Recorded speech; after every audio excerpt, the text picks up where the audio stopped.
आज दशहरा। कई खूबियां थीं, लेकिन फिर भी खलनायक ही है रावण।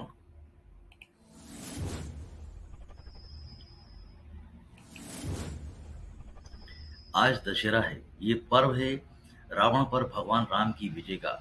पौराणिक पात्रों में रावण को सबसे सशक्त खलनायक माना जाता है।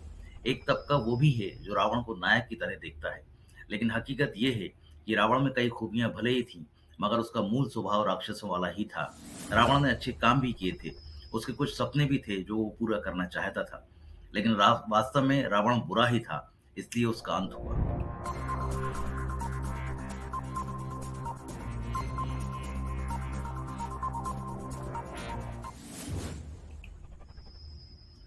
100 लाख करोड़ के मास्टर प्लान में 61% पैसा राज्य और प्राइवेट प्लेयर्स लगाएंगे। कई पुरानी योजनाओं की रीपैकेजिंग है गति शक्ति।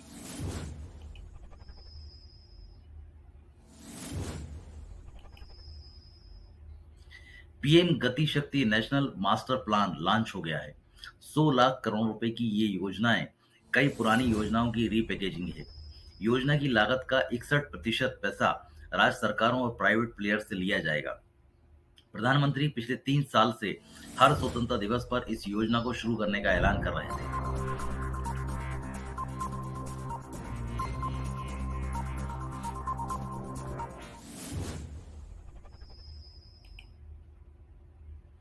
बंगाल में 50 किलोमीटर अंदर तक एक्शन ले सकेगी बीएसएफ। रात में 5-5 हजार रुपए में बांग्लादेश से बंगाल में घुसते हैं घुसपैठिए, फिर देश के अन्य राज्यों में चले जाते हैं। बीजेपी बोली यहां जिहादी खेला चल रहा है।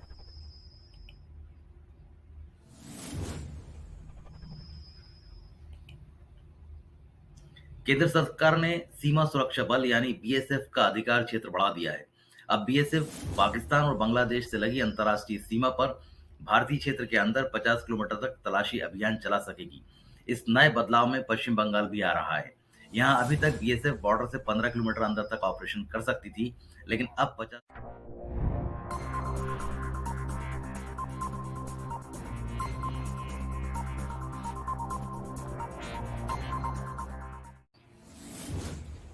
यूएनएचआरसी के लिए चुना गया भारत। भारतीय मिशन ने कहा, सम्मान, संवाद और सहयोग के जरिए मानवाधिकारों के लिए काम करेंगे।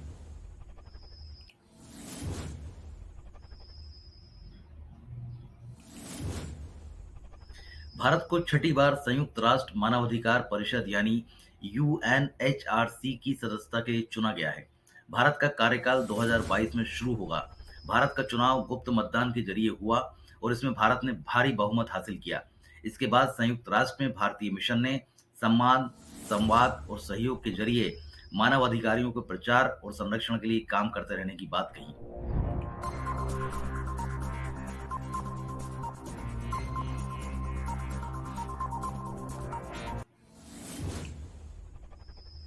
बांग्लादेश में हिंदू मंदिरों पर हमले में 4 की मौत। अफवाह के बाद हिंदुओं के घर दुकानों को भी निशाना बनाया गया।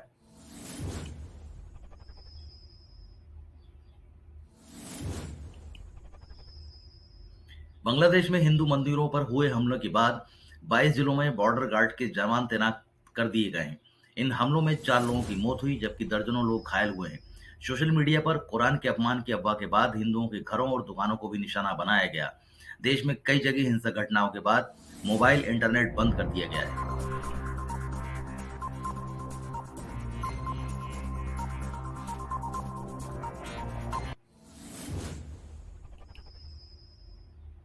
क्या अंतरिक्ष में एलियंस ने सिग्नल भेजे? ऑस्ट्रेलिया के रिसर्चर्स ने रहस्यमयी रेडियो तरंगें डिटेक्ट की। दावा, मिल्की वे के केंद्र से आए सिग्नल।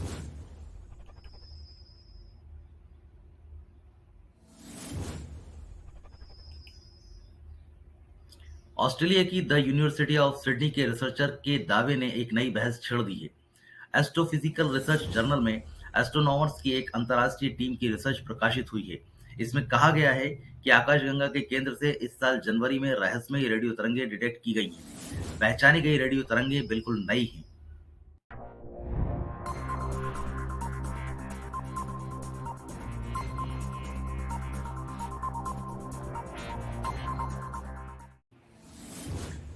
सौ करोड़ वैक्सीनेशन को लेकर केंद्र की तैयारी। रेलवे स्टेशन, एयरपोर्ट से इस रिकॉर्ड की घोषणा होगी। वैक्सीन सॉन्ग भी लॉन्च होगा।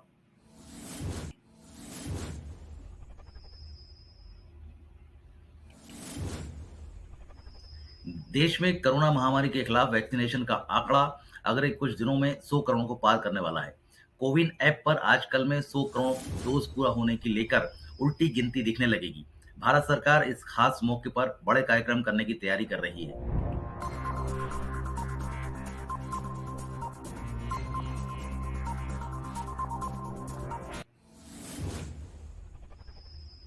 आर्यन के 6 दिन तकलीफों से भरे होंगे। जेल के उस वार्ड में 250 कैदियों के साथ रहेंगे जहां करवट बदलना भी मुश्किल। लाइन में लगकर लेना होगा खाना।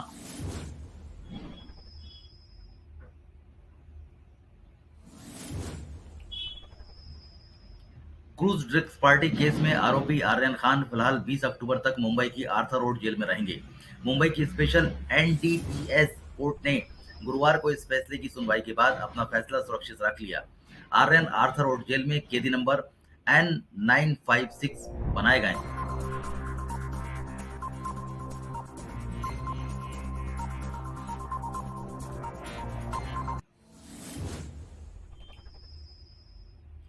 4 दिन में दूसरी मुठभेड़। जम्मू कश्मीर के पुंछ में सुरक्षा बलों और आतंकियों के बीच एनकाउंटर। जेसीओ और एक जवान शहीद।